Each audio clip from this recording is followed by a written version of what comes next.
मुख्य डाकघर के जो हैं चीफ पोस्ट मास्टर जनरल, उनके साथ अनिल कुमार जी के साथ हैं। सर जी, इसकी कल्पना भी नहीं की गई थी जिस तरह से पोस्ट ऑफिस का स्वरूप बदला। बहुत बहुत धन्यवाद आपको कि आपने बहुत सही विषय को छुआ है। डाकघर में इतने तरह के परिवर्तन हुए हैं, चाहे टेक्नोलॉजी में हो या सर्विसेज में हो, कि आप कल के डाकघर से आज को अगर तुलना करेंगे तो लगेगा कि कहाँ आ गया, इतना बड़ा चेंज हुआ है। कल का डाकघर जहां मूलतः पत्रों का आदान प्रदान करता था और कुछ बचत खाते चलाते थे, आज शायद ही सेवा के कोई क्षेत्र हैं जिसको डाकघर नहीं करता है। चाहे आपको रेल का टिकट कटवाना हो, फ्लाइट का टिकट कटवाना हो, होटल का बुक करवाना हो, आयुष्मान का रजिस्ट्रेशन करवाना हो, विश्वकर्मा का रजिस्ट्रेशन करवाना हो, ई श्रमिक का रजिस्ट्रेशन करवाना हो, पासपोर्ट बनवाना हो, आधार बनवाना हो, जीवन प्रमाण पत्र बनवाना हो, पता नहीं कितने, कम से कम 150 से 200 सर्विसेज आज की तारीख में डाकघर में दिए जाते हैं। मैं तो सबको कहता हूं कि अगर सुबह में आज कितना काम मुझे करना है उसका लिस्ट बनाएं, उसकी सूची बनाएं, तो 10 काम में से 7 काम जरूर हम एक डाकघर में एक छत के नीचे एक विंडो से आपका करवा सकते हैं। डाकघर अब सिर्फ डाकघर नहीं रहा है, बल्कि सेवाओं का सुपरमार्केट बन गया है, सेवाओं का मॉल बन गया है। एक जगह आइए, सारी सेवा पाइए। आपको नहीं लगता है कि इस सुपरमार्केट के कंपटीटर भी बहुत हैं? इस सुपरमार्केट के कोई कंपटीटर नहीं है, क्योंकि हम एक जगह सारी सेवाओं को दे रहे हैं। बाकी जो भी लोग हैं अनेक जगहों से एक एक सेवा दे रहे हैं। जैसे भारत में हमारे अलावे और पासपोर्ट सर्विस के अलावे पासपोर्ट कोई नहीं बनवाता है।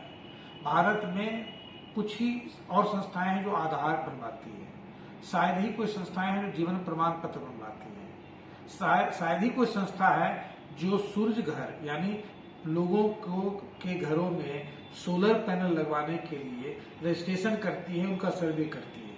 शायद ही कोई, या शायद कोई नहीं है, कोई है ही नहीं है, जो आज की तारीख में सीए जो कानून पारित हुआ है उसको लागू करवाने का जिम्मेदारी भी डाकघर को दी गई है। तो कोई कॉम्पिटिटर हमारा नहीं है, लेकिन विभिन्न टुकड़ों अलग अलग सर्विसेज के अलग अलग हैं। और ये अच्छी बात है कि मार्केट में जिस क्षेत्र में हम काम कर रहे हैं उसमें हमारे कॉम्पिटिटर भी हैं, उससे एफिशिएंसी बढ़ती है, उससे अकाउंटेबिलिटी बढ़ती है, इसमें कोई बुरी बात नहीं है। लेकिन सबसे बड़ी बात क्या है ना, कि एक छत के नीचे एक विंडो से अगर 10 में से 7 काम आप कर सकते हैं तो आप 10 जगह क्यों जाना चाहेंगे? इससे आपका पेट्रोल बचेगा, जर्नी में जो जहालत है, जो हुज्जत है, जो परेशानी है, उससे बचेंगे।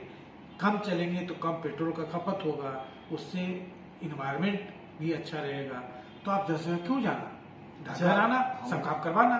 हमने सुना है कि किसी भी व्यक्ति जिनका न खाता नंबर पता हो, न बैंक अकाउंट ना हो, न पासबुक हो, जी अद्भुत सेवा है, अद्भुत वो कौन सी सेवा है? बहुत अद्भुत सेवा है। पूरे भारत में करीब 600 बैंक से हमारा टाइप है। अगर किसी बैंक में आपका खाता है, आप खाता नंबर भूल गए, पासबुक भी भूल गए, बेंगलोर में खाता है, कन्याकुमारी में खाता है, यहाँ आपको पैसा निकलवाना है, आप डाकघर आइए या हमारे डाकिया से मिलिए, आपका पैसा भी निकलेगा, आप चाहें तो पैसा जमा भी होगा। इसको कहते हैं आधार इनेबल्ड पेमेंट सिस्टम, AEPS। ये सिर्फ आप अंगूठा लेकर आइए, आपका जो बायोमेट्रिक्स है उससे हम विड्रॉ भी करवा देंगे, उससे हम डिपोजिट भी करवा देंगे, और आपको जान करके सुखद आश्चर्य होगा, ढंग कर देगा आपको कि बिहार जैसे तथाकथित, मैं नहीं मानता हूं, लेकिन बिहार जैसे तथाकथित पिछड़े राज्य में भी अभी तक 23 लाख से ऊपर ऐसे ट्रांजैक्शन हो चुके हैं जिसमें न खाता न बही, आप सिर्फ अंगूठा लेकर आए और पैसा अंगूठे लगाए और अपने पैसे जो है लेकर जाए। उतना ही नहीं, आप चाहे तो अपने डाकिया को बोल दें, आपका घर पर आएंगे, घर पर ही आपका अंगूठा लेंगे, घर पर ही आपको पैसा प्रदान कर देंगे। अभी कोरोना के समय में हम लोगों ने 10 लाख लोगों को, चूंकि उनको निकलना नहीं था, लाइन में लगना नहीं था, बैंक बंद थे, भीड़ में जाना नहीं था, महिलाएं थी, माताएं थी, बहनें थी, तो बहुत तरह की मजबूरियां थी, तो उनको घर पर जाकर के हम लोग पैसा दिए, बड़ी संख्या में 10 लाख लोगों को। अच्छा, डाकघर क्या युवाओं के लिए कोई स्कीम चला रही है? कितने सारे स्कीम डाकघर में कि सबसे पहली जो हमारे युवा की सबसे पहली जरूरत क्या है?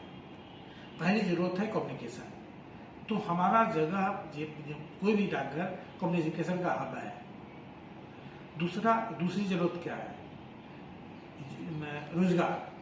तो रोजगार के कितने साधन हमारे यहाँ हैं।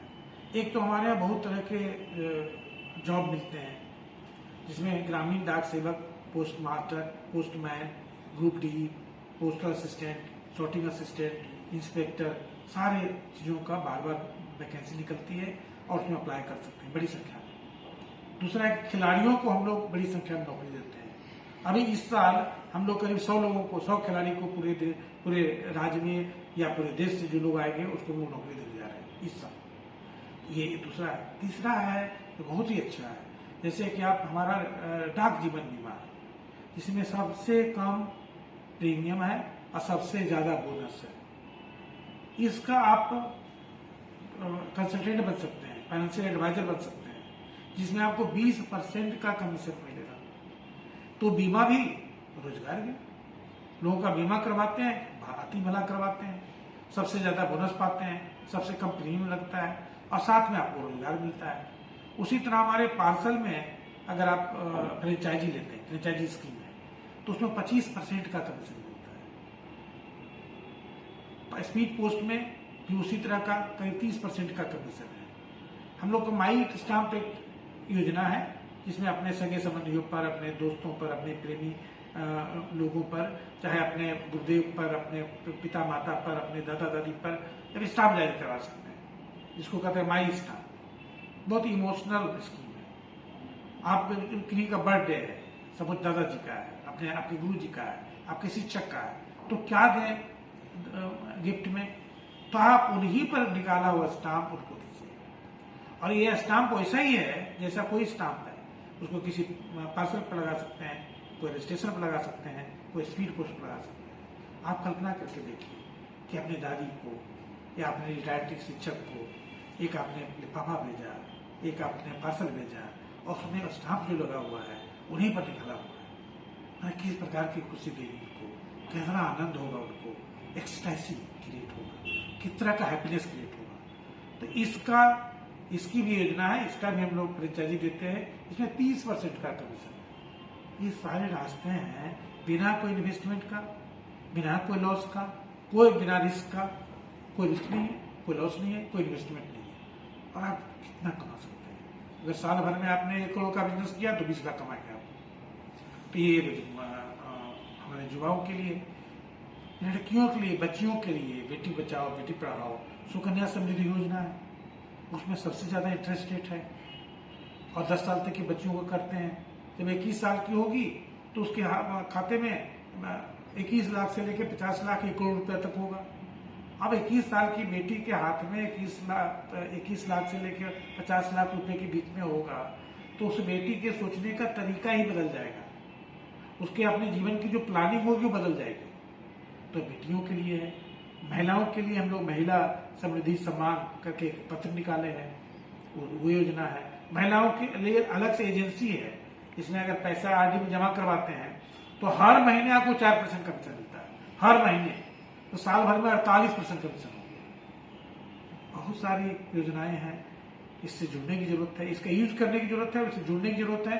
और आप जुड़ करके रोजगार भी पा सकते हैं, लोगों का भला भी कर सकते हैं। बहुत बहुत धन्यवाद।